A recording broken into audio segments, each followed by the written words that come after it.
you finally get a raise. $600 more lands in your account every month. So why, 3 months later, does payday feel exactly as tight as before? Meet Evan. Before the raise, he brings home $3,000 a month. His life is not luxurious. Rent, groceries, transportation, bills, and a little fun use almost all of it.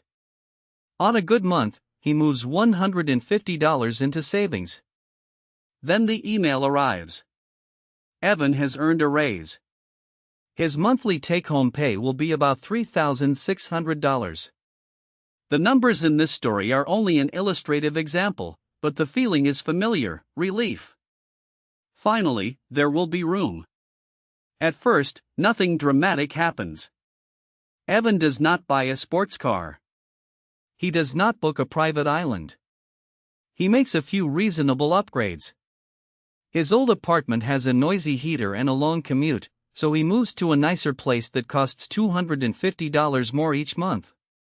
He starts ordering dinner twice a week because work has become busier. That adds about $150. He keeps 2 new subscriptions, upgrades his phone plan, and uses faster delivery more often. Another $200 disappears in small pieces.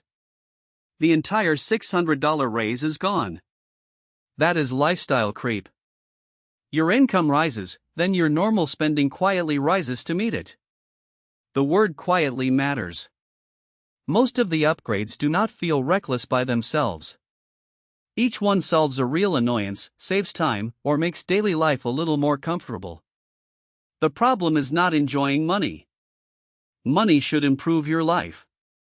The problem is allowing every improvement to become a new monthly baseline before you decide what the raise is supposed to do.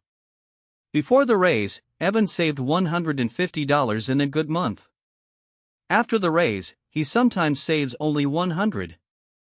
He earns $600 more, but his financial margin is $50 smaller. That is the contradiction. A higher income can create a more expensive life without creating more freedom. There is also a psychological reason this happens. A new convenience feels special for a while. Then the brain updates its definition of normal. The nicer apartment becomes just home. Delivery becomes the default. The premium plan becomes the plan. The pleasure fades faster than the monthly charge. One-time treats are usually visible. Repeating commitments are harder to feel. A $200 celebration dinner is one decision. A $200 increase in monthly costs is $2,400 every year, and it returns before Evan gets another chance to choose. So Evan does not respond with a punishment budget. He does not try to erase every comfort. He creates an order for the next raise. The rule is simple: before the new income reaches his everyday spending account, he locks part of it into his future lane. For this example, Evan chooses half. Of a $600 monthly raise, $300 moves automatically toward his current priority. At first, that priority is rebuilding his emergency fund. Later, it might be high-interest debt, a workplace retirement plan, or another goal that fits his situation. There is no universal destination, and investing can lose value. The important decision is made before the money becomes ordinary spending. The other $300 is available to improve life now. Evan is not pretending the raise never happened. He is giving it 2 jobs, more stability later and more comfort today.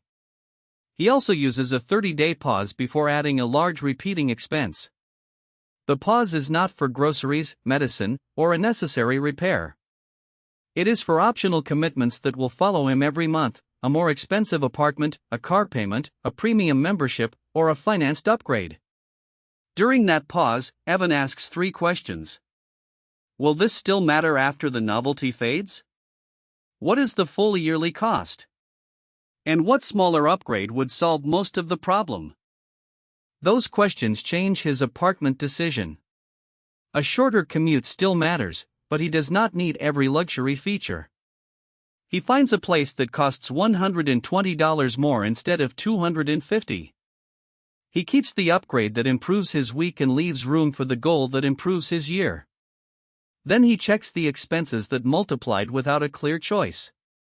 He does not cancel everything. He keeps the subscription he actually uses, removes the ones he forgot, and chooses 2 planned delivery nights instead of treating delivery as the automatic answer to every tiring day. This is not about proving that small purchases are the reason people struggle. Housing, healthcare, childcare, debt, and low wages can dominate a budget. Cutting one subscription cannot repair impossible math. Lifestyle creep is only the part that grows after income rises and that Evan can realistically choose. If your income is irregular, the same idea can work as a percentage instead of a fixed amount. When a larger payment arrives, move the chosen percentage first. When income is lower, the dollar amount falls automatically. The rule bends with reality without disappearing.